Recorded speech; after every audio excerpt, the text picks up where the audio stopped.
4 chapter उसकी 18 verse. क्योंकि सलीम का पैगाम खिलाफ होने वालों के नजदीक तो बेवकूफी है, मगर हम निजात पाने वालों के नजदीक खुदा की कुदरत है। आमीन आमीन। जी, मैं चाहता हूं कि मेरे पीछे बोलिएगा।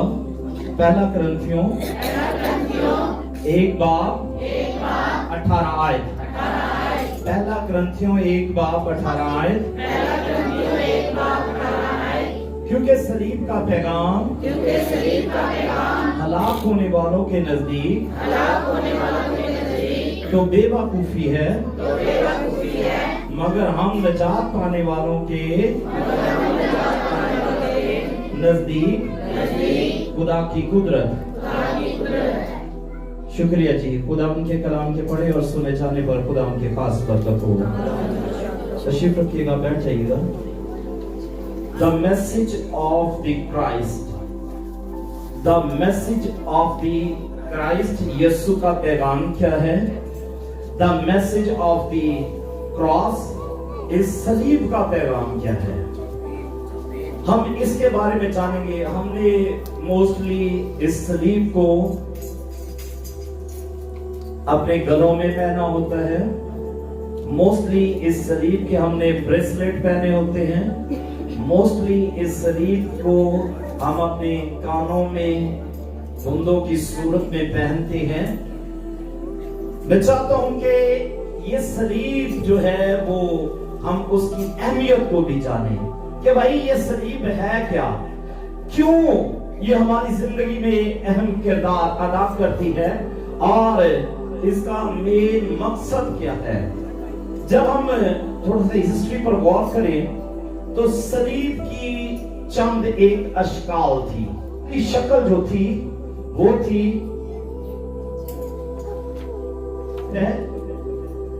3D में की है कोशिश, अगर नहीं सही बनी तो डोंट वरी, लेकिन हमें समझ आनी चाहिए। एक सलीब की एक शक्ल ये है। दूसरी शक्ल जो थी सलीब की वो ये होती थी, जिसमें सलीब जो है वो इस टी की तरह होती। वो अशकाल सलीब की हमने देखी।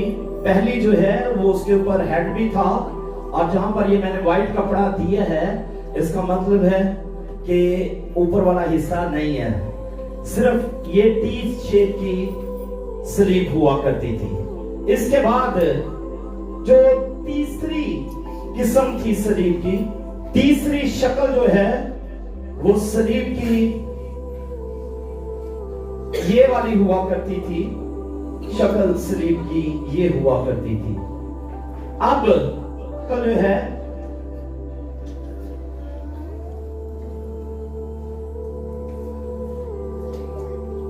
चौथी शक्ल जो है वो ये मल्टीप्लाई का सिंबल जैसा होता है ज़रब का, इस तरह की शक्ल होती थी। उस वक्त इस तरह एक तख्ती जो है वो उस पर लगाई गई और उस पर लिखा था यहूदियों का बादशाह। हमने देखा कितनी किस्म की, कितनी शक्लों की क्रॉस थी, 4 किस्मों की, 4 अशकाल की सलीब जो थी वो दी जाती थी उस वक्त में। सलीब में नए ऐतनामा में सलीब का लफ्ज जो है वो 56 मरतबा सलीब का, लकड़ी का या इस तरह के अल्फाज जो हैं वो 56 मरतबा इस्तेमाल किए गए हैं। और पहला दौर जो था जिसमें ये सलीब जो है वो देने का रुझान किया गया, जब इसको पहली मर्तबा दिया गया, सलीब की सजा या पनिशमेंट दी गई, तो वो बाबली दौर था। बेबलियूस वो लोग जो हैं वो इसको अपने मुजरमों को और सजा देने वालों को, जिनको वो सजा देते थे, उनको ये सलीब दी जाती थी। लेकिन रोमी सल्तनत ने आकर इस सलीब की सजा को आम कर दिया। सबसे ज्यादा कितने लोगों को सलीब दी गई। जब हम तारीख पर गौर करें तो सलीब की सजा रोमी हुकूमत जो है वो अपने बागी लोगों को देती थी, गुलामों को देती थी। जो हुकूमत के बागी लोग थे उनको ये सलीब दी जाती। और बाइबल मुकद्दस में गौर करें तो बाइबल में लिखा है, पौलुस ने स्ट्रेट फॉरवर्ड कहा, मैं इसमें कोई दुख, कोई ऐसी गुनाह, कोई ऐसी चीज नहीं देखता जिसके सबब से इसको सजा दी जाए। मैं इसमें कोई ऐसी चीज नहीं देखता। लेकिन मैं फिर भी यहूदियों को खुश करने के लिए उसने क्या किया, उसने सलीब दी। और रोमी हुकूमत क्या करती थी, रोमी हुकूमत उन लोगों को ये सजा देती थी, उन लोगों को पनिशमेंट देती थी जो उनके पास जंग में वो कैद करके ले आते थे, या हुकूमत के बागी लोग जो थे उनको सजा दी जाती थी। और कहा जाता है कि एक वक्त में रोम की हुकूमत के गुलामों में से उनके लीडर का नाम स्पार्टेक्स था, और उसके साथ 6000 लोग जो हैं स्पार्टेक्स के साथ मिले और उन्होंने रोमी हुकूमत के खिलाफ खड़े हुए। और रोमी हुकूमत ने उनको लिया, पकड़ा और 6000 लोगों को एक ही दफा पर सलीब दी गई। और ये सलीब की सजा जो है वो इस तरह से होती थी कि सलीब देते हुए कुछ लोग तो उसी टाइम पे मर जाते थे, और कुछ लोग जो हैं वो 3 दिन तक सिसक सिसक कर इस सलीब पर मरते थे। और सलीब ये एक ऐसी पनिशमेंट थी, ये एक ऐसी सजा थी जिसमें जो मुजरिम होता था, जिसको ये सजा दी जाती थी, वो खुद मौत को मांगता था और उसको मौत नहीं दी जाती थी। और इसीलिए उसको एक खास किस्म का उस वक्त में मशरूब पिलाया जाता था ताकि उनकी अजियत जो है, उनकी तकलीफ जो है वो कम पड़ जाए। यीशु को भी एक सिरका पिलाया गया लेकिन उसने नहीं पिया था। और सलीब का वजन जो है वो कहा जाता है कि इसकी गालबन एक हिस्से का वजन जो है वो 45 केजी के करीब होता था, और मुकम्मल सलीब का वजन जो है वो 120 किलो के बराबर होता था। और ये 120 किलो का वजन जो है ये लाजम होता था कि जिस शख्स को सलीब दी जाए, ये सलीब उसी ने उठानी है, कोई और उसकी सलीब नहीं उठाता था। और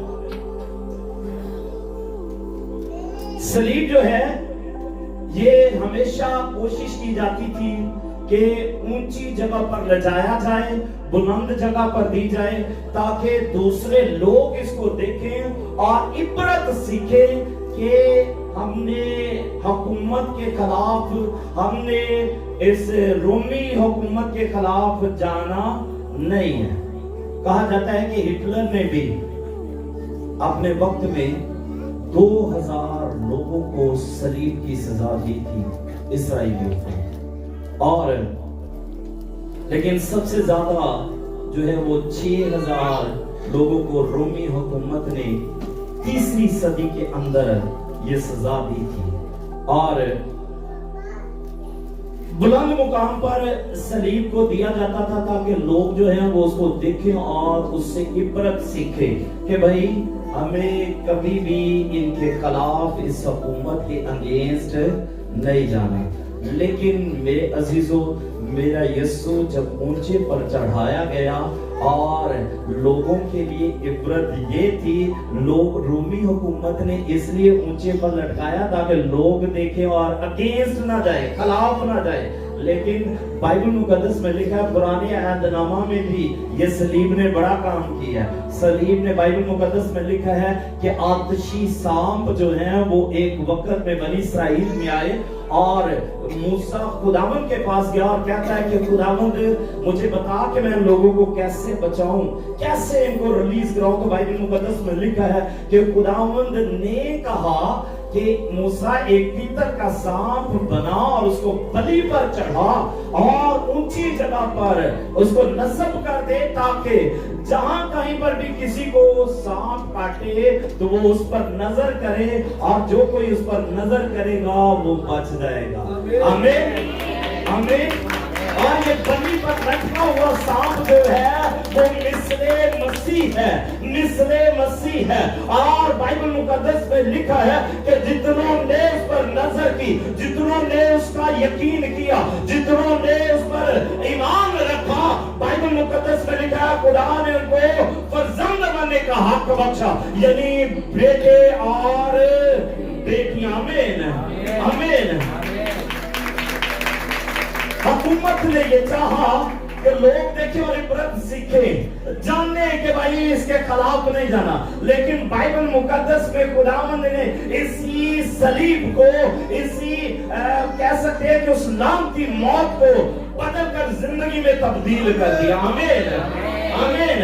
और जो कोई उस बलि पर लटके हुए को देखता, जो कोई उस बलि पर नजर करता, उसकी सलीब पर नजर करता, तो उस पर उसमें जिंदगी दाखिल होती। आमीन।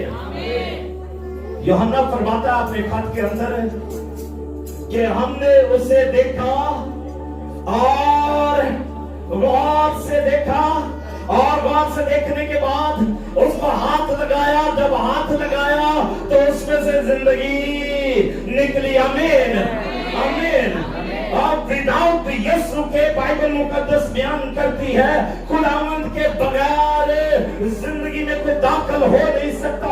मसीहा ने फरमाया कोई मेरे वसीला के बगैर बाप के पास आ नहीं सकता। आमीन। और सलीब का पैगाम जो है वो हलाक होने वालों के नजदीक तो बेवकूफी है, लेकिन अपने सीने पे हाथ रख के बोले, लेकिन हम निजात पाने वालों के नजदीक खुदा की कुदरत। आमीन आमीन। आप निजात पाने वालों के नजदीक खुदा की कुदरत है। ये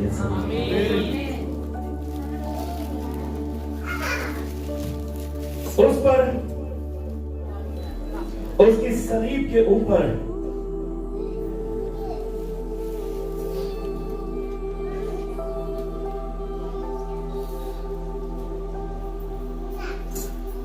एक बोर्ड लगाया गया।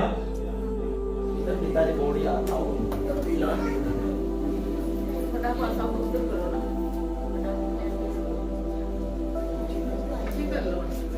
चले लगा दो यार भाई, एक मिनट वो तो काट दो, दाब वो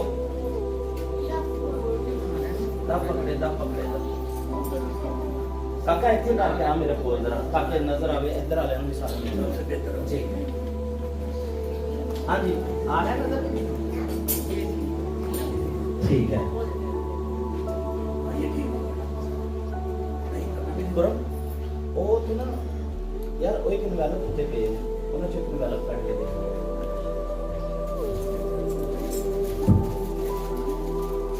मेरी पूरी कोशिश है कि मैं उस मुकाम तक पहुंचा पूरे तरीके से समझा।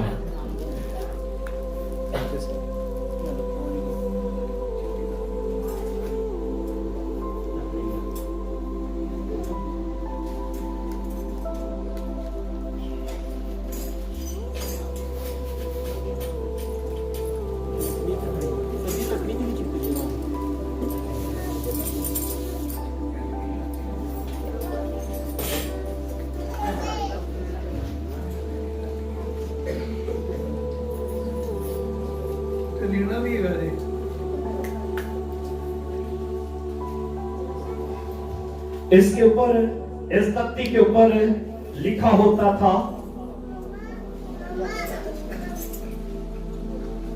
INDER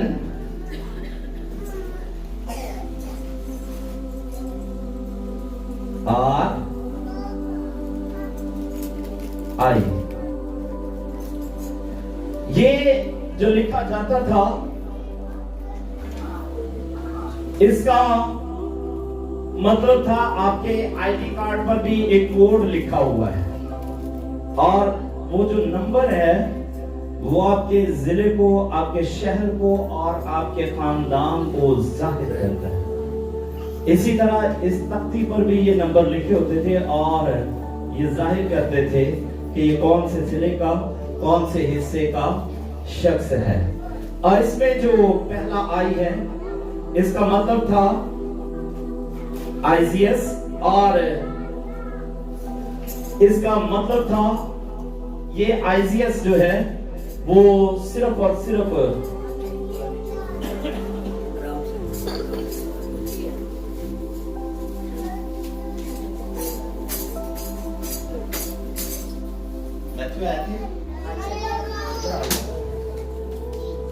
आई था, और आई का मतलब आई से आईजीएस नाम बना दिया गया, और ये यीशु के लिए इस्तेमाल होता है। आई जो है वो पहला लेटर जो है, इसका मतलब है आईजीएस, और ये यीशु के लिए इस्तेमाल हुआ है। उसके बाद सेकंड लेटर है एन।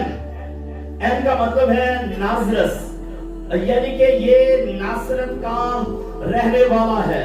देखिए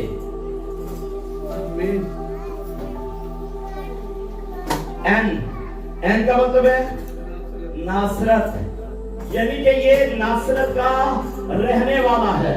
और इसके बाद आर, आर का मतलब है रिएक्स, और रिएक्स जुबान, लतीनी जुबान का लफ्ज है रिएक्स।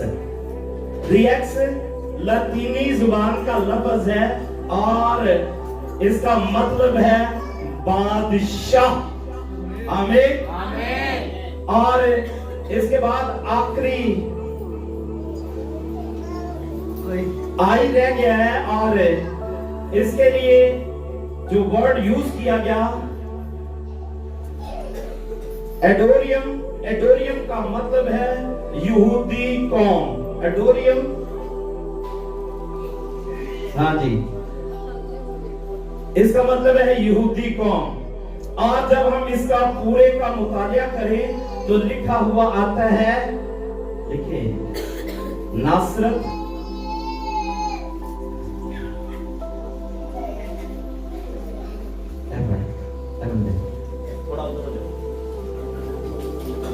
इस पूरे का यार थोड़ा कीबोर्ड तो हो जाए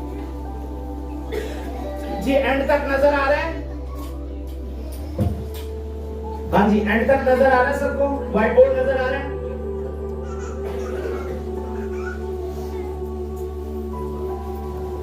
इस पूरे का मतलब था आई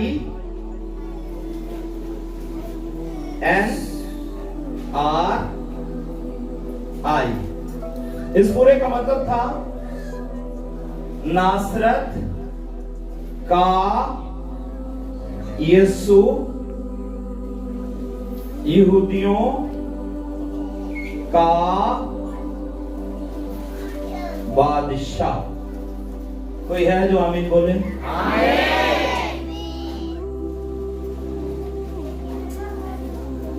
उस वक्त रोमी हुकूमत ने सिर्फ उस पर यही तख्ती लगाई,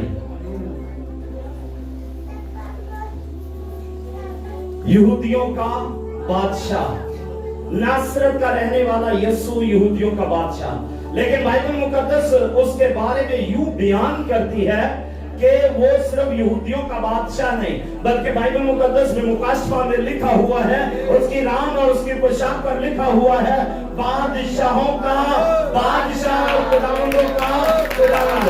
आज भी वो बादशाह है, इस दुनिया के बादशाहों का। और इन बादशाहों की बादशाही जो है वो कुछ सालों की है। इन बादशाहों की बादशाही में जंगो जदल है, लड़ाइयां और झगड़े हैं, लेकिन मेरे यीशु की बादशाही जो है वो दायमी बादशाही है।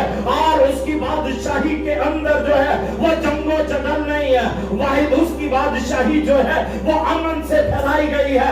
और इस बात के बारे में तारीख के बादशाह कहते हैं कि वाहिद यीशु की बादशाही ऐसी बादशाही है जो बगैर तलवार की धार से, बगैर फाइट किए हुए फैलाई गई है।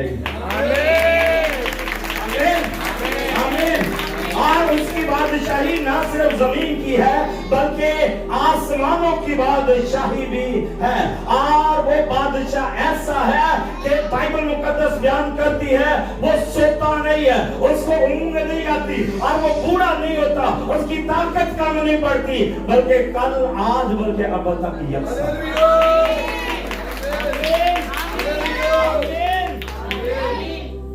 आपका खुदावन जो है, आपका मसीहा जो है वो हमेशा एक जैसा है। और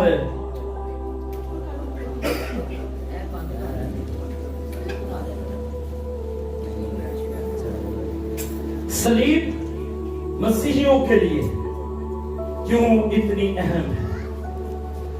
दुनिया सिर्फ मानती है कि सलीब जो है वो एक लानती मौत है। दुनिया कहती है कि सलीब जो है वो सिर्फ और सिर्फ लानती लोगों को दी जाती थी, उन लोगों को जो बागी और मुखालिफ थे, जो अगेंस्ट थे। दुनिया सिर्फ और सिर्फ इस सलीब का एक रुख देखती है। दुनिया सिर्फ और सिर्फ इस सलीब के एक हिस्से पर नजर किए हुए है। और लेकिन दुनिया ये नहीं जानती कि भाई इस सलीब का एक रुख नहीं बल्कि दो रुख हैं। पहला रुख क्या है कि ये सलीब लानती लोगों को दी जाती थी, लेकिन तस्दीक किया गया है, बयान किया गया है, उसके बारे में कहा गया है।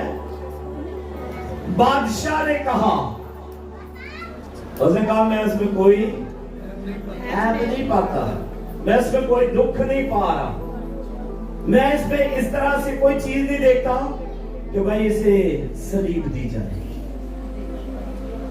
ये सलीब जो है जो इस्तेमाल की गई वो दुनिया की नजात के लिए, वो लोगों की नजात के लिए।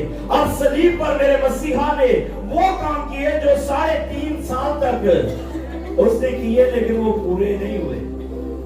मेरी बात की समझ आ रही है? अगर किसी को समझ आ रही है तो आमीन बोले। यीशु ने 3.5 साल खिदमत की, 30 से लेकर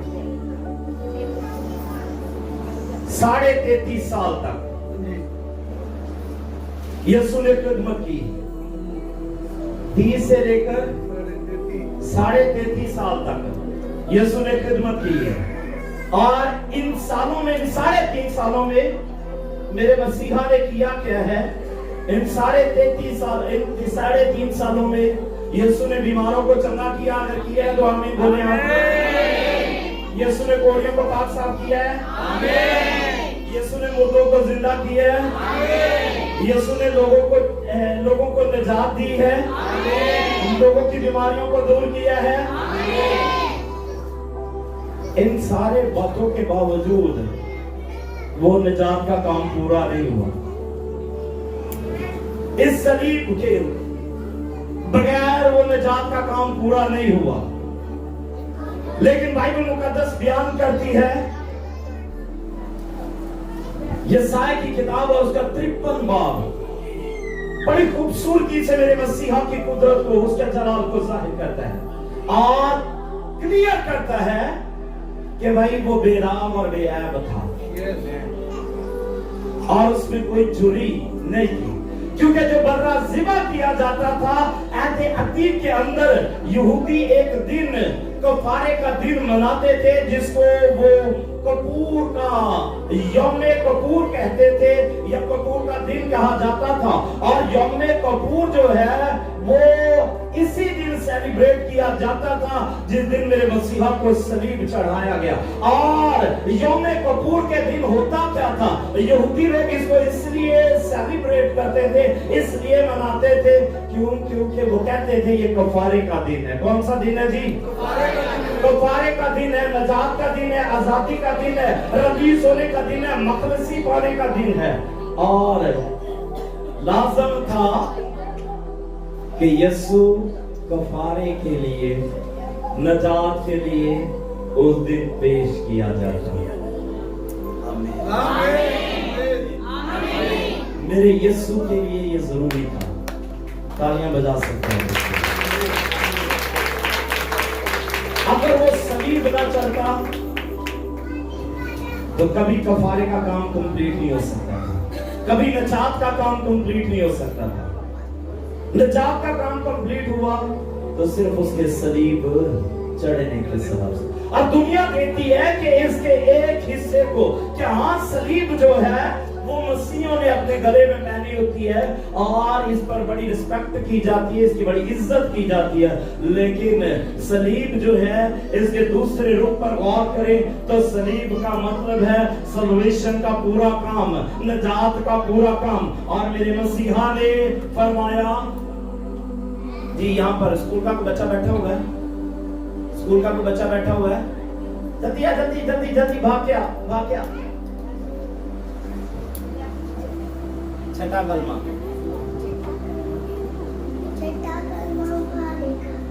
छठा कलमा, ये 7 सलीबी कलमात है। काका पहला सुना। पहला कलमा माफी का, यीशु ने कहा है पापियों को माफ कर, तू के क्या करते साउंड का क्या कार, मेरा साउंड बक रहा है जी। शाबाश। दूसरा, दूसरा कलमा दूसरा कलमा नजात का।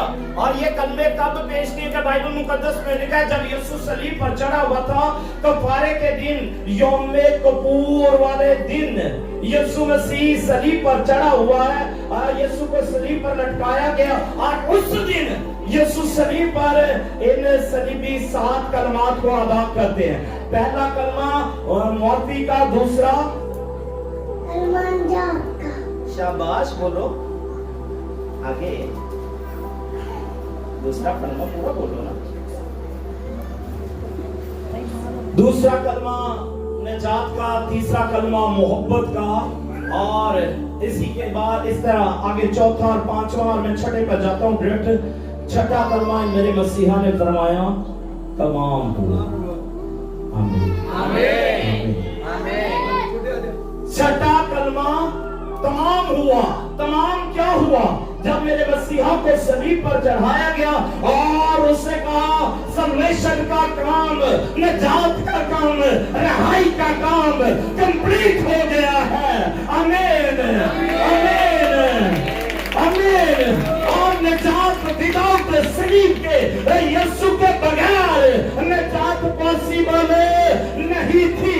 इस सलीब पर बहुत सारे लोग लटकाए गए, इस सलीब पर बहुत सारे लोग चढ़ाए गए, लेकिन जब वो बेअयाब, वो बेदाग बर्रा जिसको यूहन्ना अपनी तरफ आते हुए देखता है और फरमाता है देखो खुदा का बर्रा जिसपे जो जहां के गुनाह उठा लिए जाता है, जब वो इस पर चढ़ा तो नजात का पूरा काम कंप्लीट हुआ। आमीन आमीन। लोग सिर्फ ये देख रहे हैं कि सलीब लौटती है, वो ये नहीं जानते कि भाई इस पर जो चढ़ाया गया इसने इस दुनिया की लानतों को ले लिया और अपनी कुदरत से उनको रिलीज किया।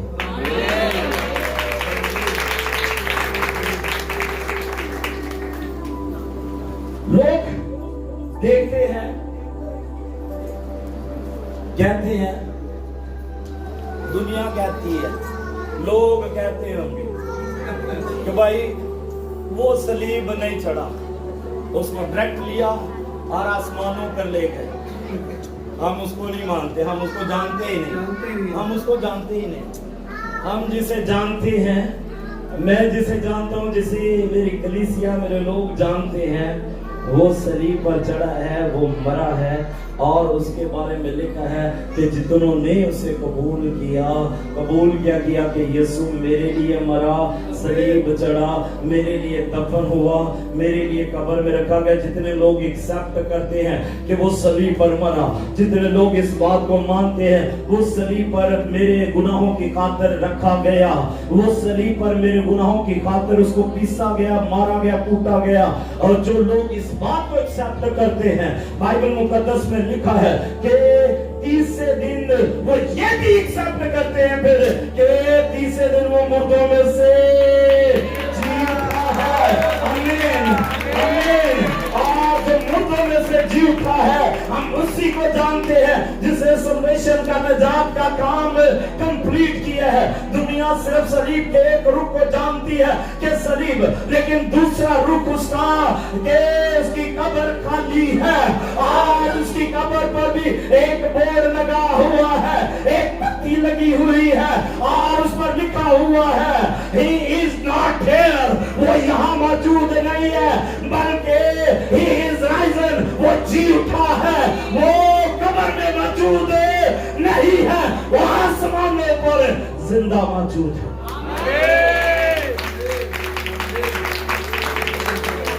दुनिया इस बात को मानती है कि भाई वो सलीब पर नहीं चढ़ा, और इस बात को भी कहती है कि वो है जिंदा और है कहां पर? आमीन, आमीन, आमीन। तो जो जिंदा है वो सुनता भी है, वो बोलता भी है, वो देखता भी है। डेड लोग जिंदा और डेड लोग मुकाबला नहीं कर सकते। मैं बताता चलूं, जो लोग मेरे मसीहा को मानते हैं, उसकी सलीब को जानते हैं,